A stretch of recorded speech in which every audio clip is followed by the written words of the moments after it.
নিরলস প্রচেষ্টায় পরিশ্রমে একটি সুন্দর সুশৃঙ্খলভাবে আমরা এই ত্রাণ কার্যক্রম বন্টনের যে দায়িত্ব প্যাকেজিং সেগুলো সুন্দর সুচারুভাবে প্রায় 37 ট্রাক, প্রতি ট্রাকে 7 টন 8 টন করে রেডি প্যাকেট ছিল, কাপড় ছিল, ওষুধ ছিল, সুন্দরভাবে আমরা ভাষণ করতে পেরেছি।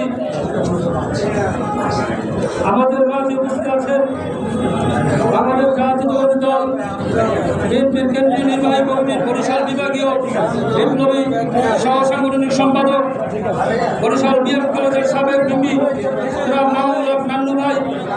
আমাদের মাঝে আরো উপস্থিত আছেন বাংলাদেশ জাতীয়তাবাদী দল বিএনপির সহ দল প্রশিক্ষণ বিষয়ক সম্পাদক জনাব কাজী নজরুল ইসলাম টিপু ভাই।